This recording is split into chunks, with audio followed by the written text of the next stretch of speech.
there's the phrase, you got to be lucky to be good, good to be lucky, and this and that.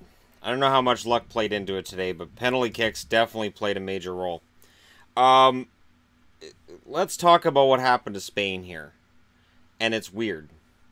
You have Argentina, favorite, everybody loves them, and then in the tournament they fall. Portugal, this has got, come on now, this Ronaldo, for Ronaldo, let's end, they're out. Spain's a fantastic contender, great team, and they're out. Russia is on to the quarterfinals, and honestly, they earned it. Spain was unable to put them away. Russia wins in penalty kicks 4-3. And, you know, normally I would rail against penalty kicks, but here's the thing. You look at their standing in the world, you look at the two teams, and you've got the Spanish team who are older, and maybe that's what people are going to come out with. They're going to say, well, this team was too old. Maybe they're going to say this team should have had some younger guys. Maybe it's going to be the coach was the one that screwed it up. But the Russians showed up. The Russians made sure it stayed close. The Russians didn't fail in this game. Spain did. This was Spain's game to win. Early on, they score 11 minutes in, and I'm like, all right, this is going to be Spain's time. Spain's waking up, and here we go. Nope. So Spain and Portugal, who came out of that group, and I said, man, I don't know if you want to face Spain or Portugal, and they're both out. Uruguay and Russia move on. So who's Russia going to play in the next round? They're going to play Croatia. The Croatians beat Denmark in a shootout, 3-2. And the Croatians, to celebrate, picked up their goaltender and dropped him.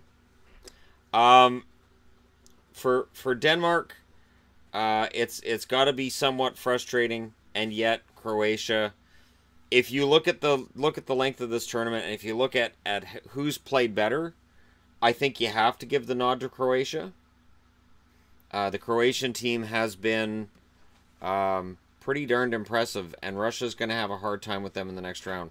I don't know between Russia and Croatia. I'm favoring Croatia, but I'm kind of learning that the Russians probably shouldn't be taken for granted.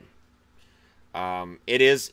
You can argue that this is the weaker side with Russia and Croatia, but I don't think that when you look at a World Cup and you're looking at the best 8 nations, you see a whole lot of weakness in any of them.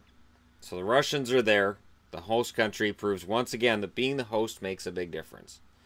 Croatia proves that they're for real.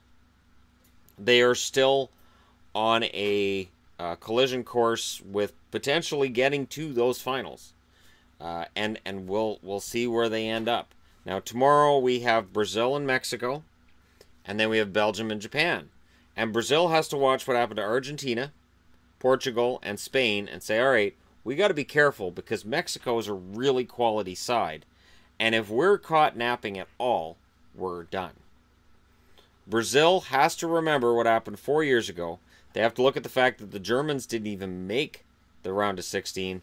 And have to be saying, you know what, this tournament is really unpredictable.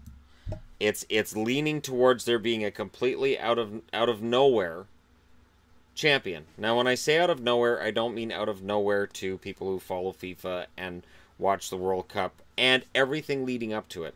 But for casuals, and to some extent that would be me as well, I didn't pay as much attention to qualifying as I otherwise should have.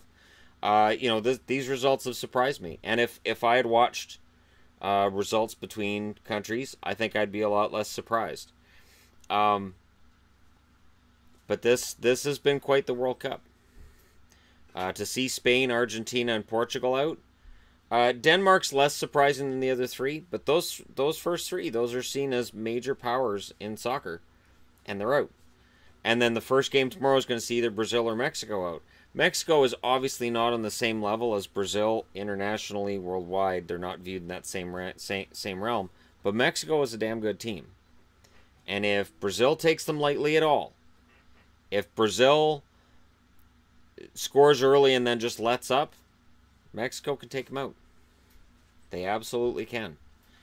This has been a very, very unpredictable World Cup. And I don't think it's going to get any more predictable from here. Let me know what you guys think in the comments section below. Do not forget to hit like and subscribe if you're browsing your way through, you just happened upon this video. Thank you guys so much for watching. I'll talk to you again soon.